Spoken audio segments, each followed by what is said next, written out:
오늘은 예수님의 전도 계획 분여, 좀 어려운 단어죠. 분여란 말은 예수님이 지금 하나님 우편에 계시면서 성령으로 우리 믿는 신자와 지금 이 시간에도 우리와 함께 역사하시는다는 말이거든요.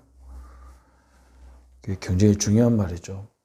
그러니까 하나님은 눈에 보이지 않는 하나님이고, 그러다 보니까 사람들이 거기다가 하나님을 믿기가 힘들죠. 보이지 않는 존재인데. 그래서 보이는 하나님으로 오셨잖아요. 그게 예수 그리스도죠. 그러면 그분이 예수님이 계속 계시면 좋을 건데, 그럼 또 심각한 문제가 오잖아요. 왜 그러냐면 예수님이 계시면 어디 계셔야 되냔 말이에요. 그렇잖아요. 그러면 예수님이 어느 나라에 계시든지 그러면 저 이슬람처럼, 그죠? 그 사람들은 1년에 한 번씩 성지에 모이잖아요. 메카에 모이잖아요. 전체가. 우리가 기독교인들은 1년에 한 번은 만나러 가야 될 거 아니야. 하는 예수님을. 그게 얼마나 복잡한 일이 생깁니까? 그래서 예수님이 가시면서 성령 하나님을 우리에게 보내신 거예요. 그 성령은 믿는 자 속에 다 계신 거예요. 이게 얼마나 감사한 일입니까? 그죠?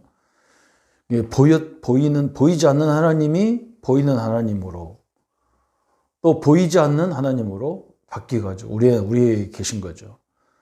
그래서 하나님은 무슨 일을 하셨냐면 말씀으로 약속을 하신 거죠. 우리에게 어떤 문제가 오더라도 그것을 해결하고 하나님 만나는 길을 우리에게 주시겠다. 메시아를 주시겠다. 보내겠다. 그리스도를 보내겠다는 말이죠.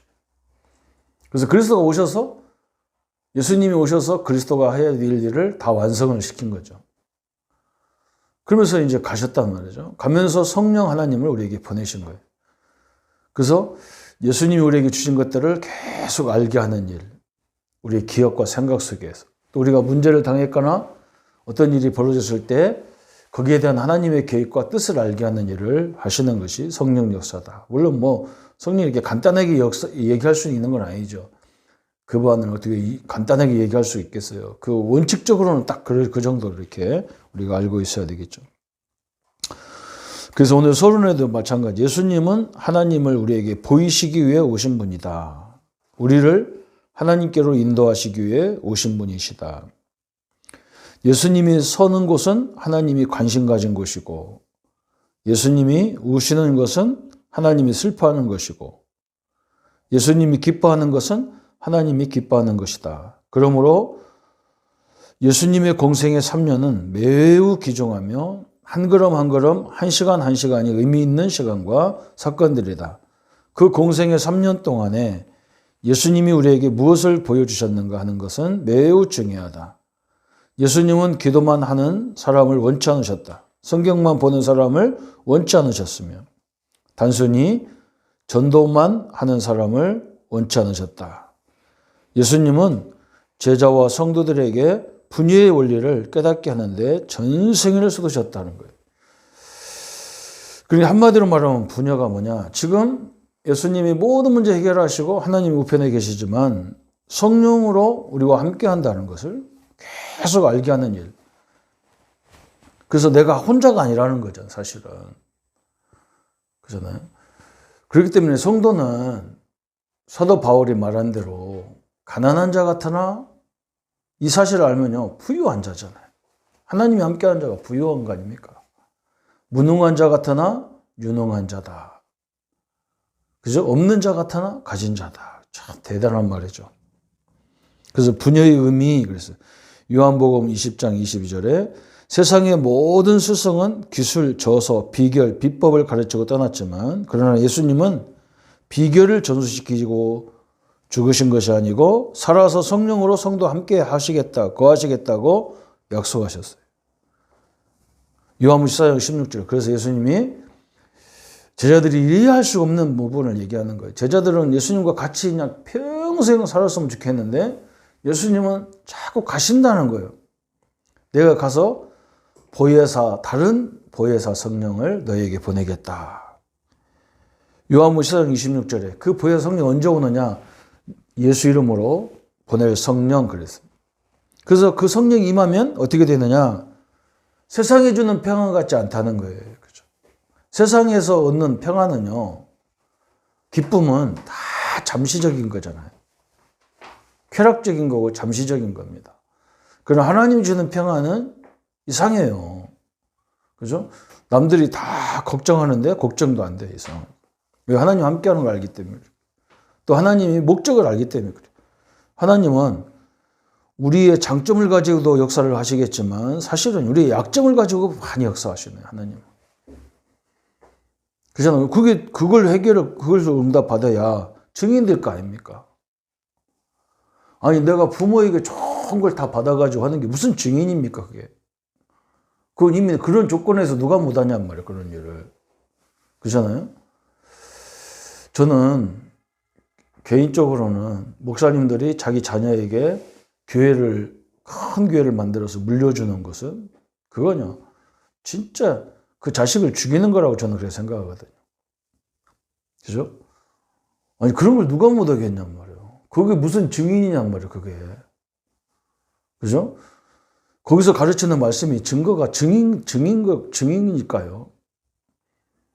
여러분, 우리 그 어려움 속에서 하나님이 함께하는 비밀을 가지고, 하나님이 역사하는 걸 가지고, 그걸 응답을 받아서 내가 일생에 이런 환경 속에서 이렇게 요셉처럼 그 노예로 가고 감옥에 가고, 응? 요셉은 그걸 아는 거예요. 하나님이 나에게 증거를 주려고 하는 거고 나를 갱신시키려고 하는 거잖아요. 그게. 증거를 받으면서 하나님에 대한 갱신이잖아요. 나에 대한 갱신, 내 어떤 육신에 대한 갱신이 아니거든. 하나님의 믿음에 대한 갱신이잖아. 아, 우리 하나님이 이런 하나님이구나. 그죠? 우리 7명의 렘넌트가 다 특징이 그거예요. 완전 무에서 유를 만들어가는. 그것도 자기들이 한 게 아니야. 자기들이 한 것은 하나님이 주신 그 신분 권세를 그 현장에서 누린 거예요. 누렸는데 이상하게 남들이 볼 수 없는 눈을 가졌고 남들이 생각할 수 없는 지혜를 얻은 거예요. 그래서 막 시대를 바꿨잖아요.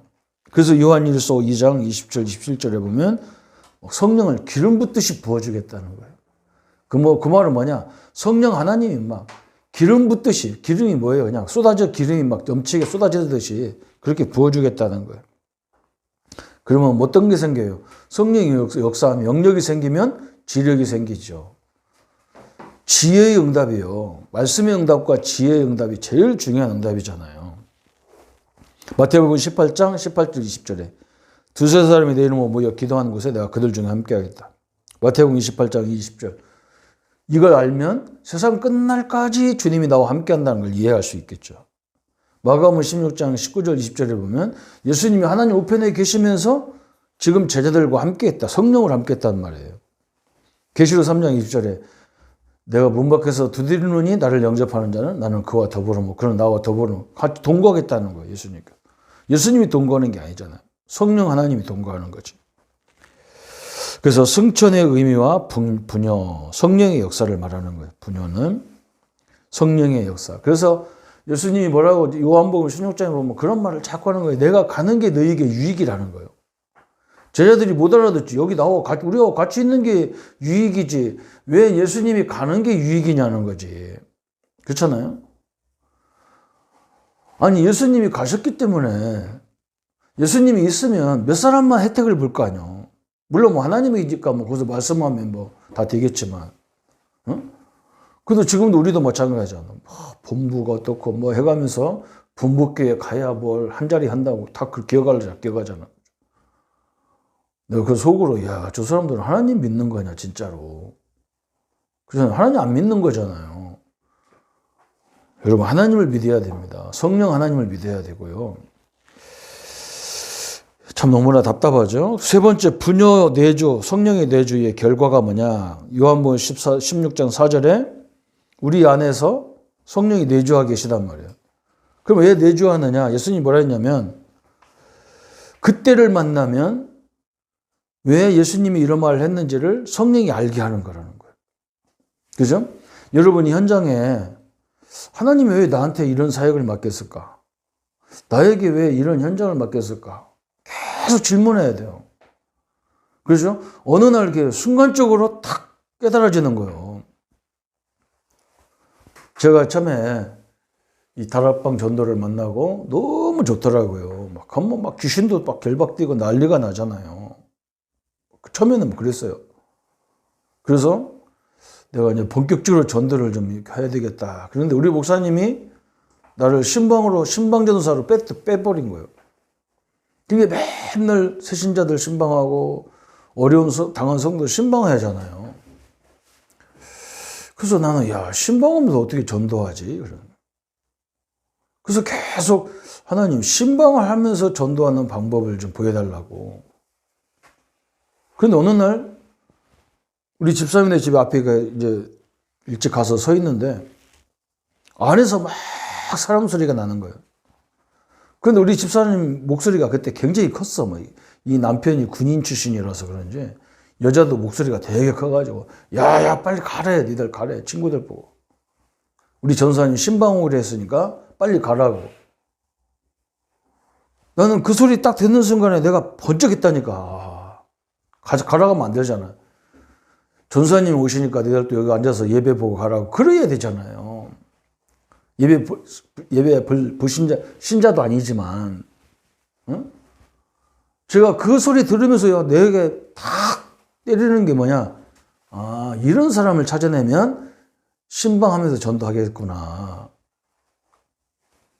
내가 그것이 딱 온 거예요. 이게 매일 가다 보니까요, 하나님이 계획을, 그런 말인 거예요. 하나님이 깨닫게 하는 거예요. 딱. 응? 두 번째 교회 가가지고도 교인이 거기는 별로 없어요. 한 가정밖에 없는데 무슨 전도를 어떻게 하냔 말이에요. 그래서 계속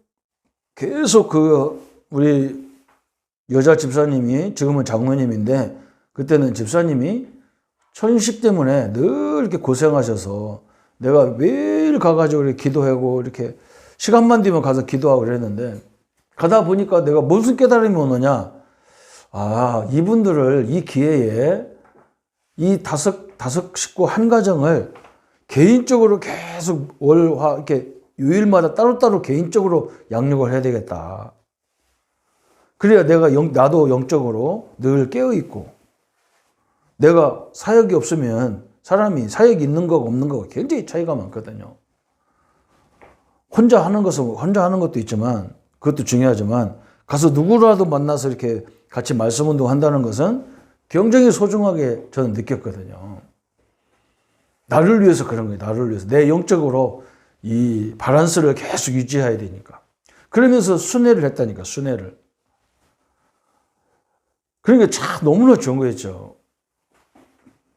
그런 것들이 깨달아지는 거예요. 이렇게 전도에 대해서 깨달아지는 거예요.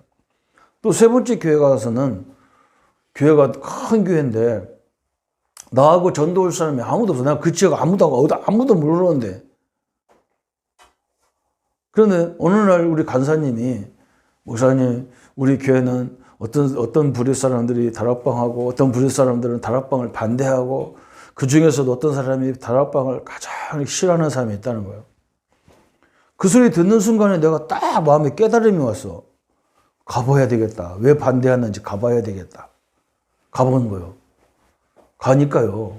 이분이 뭐라고 하느냐? 복음 가진 사람들은 청소 같은 것도 안 하고, 사실 그건 복음 없는 사람이 하는 거고, 복음 가진 사람은 전도만 하면 된다는 거예요. 그렇게 성도들이 그렇게 얘기한다는 거예요. 다락방 사람들이. 그래서 자기가 이해가 안 된다는 거예요. 다락방을. 그러면 교회는 구원도 못 받은 것들이 교회에 오는 거냐? 구원도 못 받은 것들은 청소해야 되느냐? 막 이렇게 얘기하면 나한테 막 피 터지게 얘기하시는 거예요. 그래서 내가 그건 전도를 이해를 못한 것 같다. 전도는 교회 안에서부터 하는 거 아니냐. 복음 없는 사람도 교회 올 수 있는 거고, 교회 다녀도 복음에 확신이 없는 사람이 많다. 그래서 교회 안에서부터 하는 것이 전도 같다. 그랬더니 이 장로님, 이 집사님이 나한테 그걸 설명해 보라는 거예요. 그 내가 이렇게 쭉 설명했다니. 그러니까 저는요, 그런 식으로 현장을 계속 가서 보면요, 순간에 누가 지나가는 말 던지는데 나는 전도로 응답으로 딱 받아지는 거예요. 근데 우리 창원에 와서 보니까요, 조그만 많은 공간 하나의 어린이 교회학교, 중고등부, 대학, 청년 뭐 다 하려고는 할 수가 없잖아요. 그거 뭐 다음 시간에 막 사람들 기다리니까 막 이거 막 허는 둥 마는 둥 끝내야 돼 항상. 그래서 야, 이 장소가 문제구나. 그래서 큰 공간을 얻어야 되느냐 이렇게 생각하는데 돈도 없어요. 얻을 수 있는 돈도 없어. 그래서 주일날 빈집을 찾은 거예요. 순간적으로 딱 우리 집사님이 딱 옆에 내가 교회에서 나오는데 평일날 교회에서 나오는데 지나가다가 목사님 하는 순간에 그 양반이 나보고 목사님 하는데 내가 딱 그 사람 보는 순간에 예 안녕하세요 예 인사해놓고 내 머리에는 아 이런 집이 있구나. 우리 교회 앞에 우리 성도님들이 사는 집이 있구나. 이 집을 주일날 우리 어린이 교회학교 중고등부 대학부 청년부로 사용하는 걸 만들어야 되겠다. 그렇게 해서 시스템을 먼저 만드는 거예요. 장소 시스템을 먼저 만들고 그 다음부터 본격적으로 나는 이제 딱 찍어놓고 본격적으로 교사 시스템을 만드는 거예요. 그렇게 해서 깨달음이 딱 온다니 깨달음을. 두 번째는 평안이 임하는 거예요. 하나님 나와 함께 한다는 것은 이건 세상에 어떤 문제도 염려할 필요가 없는 거니까 평안이 오죠. 그 다음에 세 번째 승리의 열쇠. 요한복음 16장 34절에 담대하라 내가 세상을 이겼다 그랬잖아요. 또 마태복음 16장 19절에 예수님이 뭐라 해서 천국 열쇠를 너에게 주노니 네가 땅에서 매면 나는 하늘에서 매고 그런 말을 했잖아요. 그 다음에 거룩하게 되잖아. 거룩하게. 예수님께서 나를 보내신 것 같이 나도 너희를 보내노라. 왜 우리를 보내느냐? 그죠? 이런 것을 예수님의 역사를 본 사람. 그죠? 그래서 예수님의 제자들도 공생의 시간에는 별 사역을 한 게 없어요. 언제부터 했느냐? 예수님이 부활하신 이후에 성령으로 역사하는 성령으로 지금 우리와 함께 한다는 것을 진짜 믿어질 때부터 역사가 시작됐어요. 그래서 이 사람들은 완전 구별된 삶을 사는 거예요. 그죠? 남들이 봐도 다 구별되게 돼 있어. 우리가 하나님을 믿는 사람은요, 남들이 보면요, 구별되게 돼 있어요. 다르거든. 뭐가 달라도 달라. 사도행전 1장 8절에 그래서 권능이 임한다 그랬잖아요. 이 사실을 깨닫고 기도했을 때 확신과 권능이 임하죠. 확신이죠. 확신과 권능이 임한다. 사도행전 2장 1절부터 5절까지. 그죠? 성령 하나님이 나와 함께 하니까 그 믿음의 확신이 딱 생긴 거예요. 그래. 나는 지금부터 죽어도 괜찮다. 응? 하나님이 작게 주면 작게 쓸 수 있는 지혜를 줄 거다. 저는 그걸 믿어지더라니까. 옛날에는 내가 늘 걱정한 게 뭐냐. 돈 걱정이지. 목회자가. 왜냐면 워낙 사례비가 작으니까 뭐 방법이 없잖아. 응? 애들 키워야 되고 식구들 살려야 되는데. 근데 하나님 함께하는 걸 깨달으니까 아니 작게 주면 그거 갖고 쓸 수 있는 지혜를 줄 거 아니냐 말이에요. 많이 주면 여유 있게 뭐 할 수 있는 그런 것들을 가진 거 아니에요. 그러니까 하나님은 자꾸 하나님이 주신 지혜로 살도록 하는 거예요. 하나님의 지혜로 주는. 응?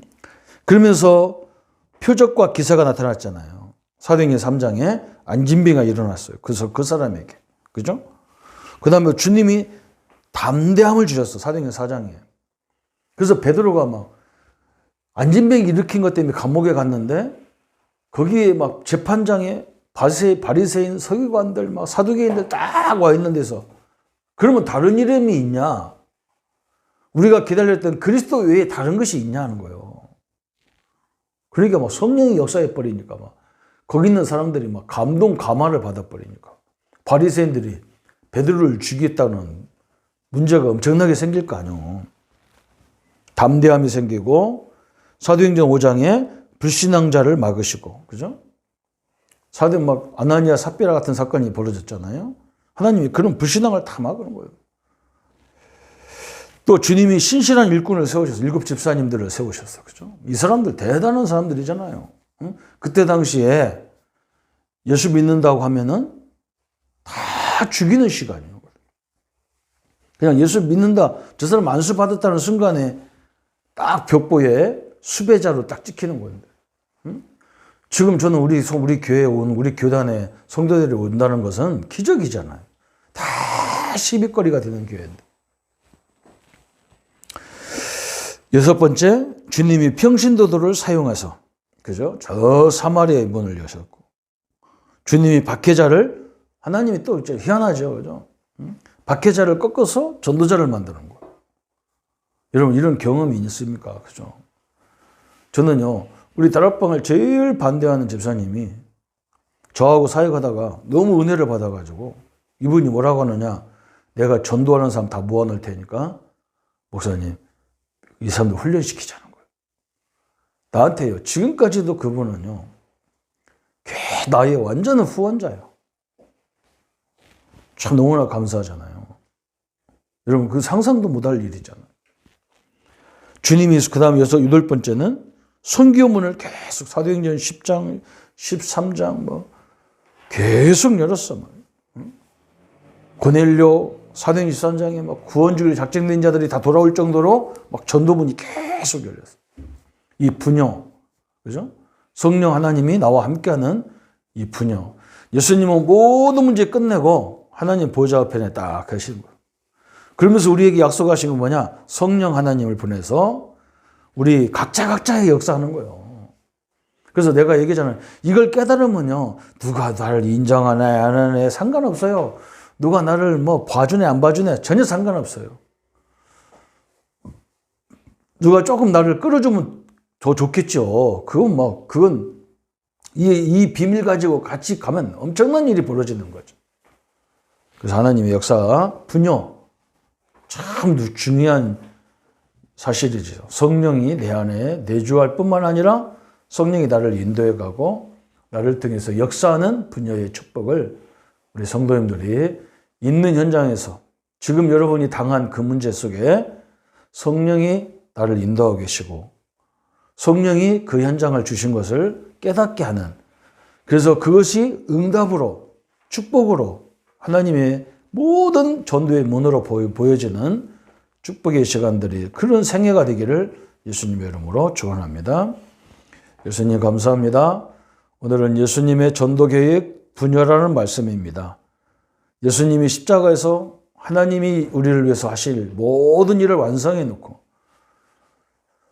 십자가에 승천하셔서 하늘나라에 영원토록 계시면서 지금 성령 하나님으로 우리 믿는 자 각자에게 오셔서 깨닫게 하시고 참 평안을 주시고 참 확신을 가지고 인생을 살게 하신 주님을 찬양합니다. 하나님의 은혜와 능력을 누리게 하시고 우리의 삶이 전도자의 삶이 되게 하셔서 어떤 환경 속에도 하나님이 인도해가는 역사를 날마다 확인케 하여 주옵소서. 주의 은혜와 능력들이 늘 함께 하심을 감사드리옵고 우리를 구원하신 주 예수님의 이름으로 기도하옵나이다. 아멘.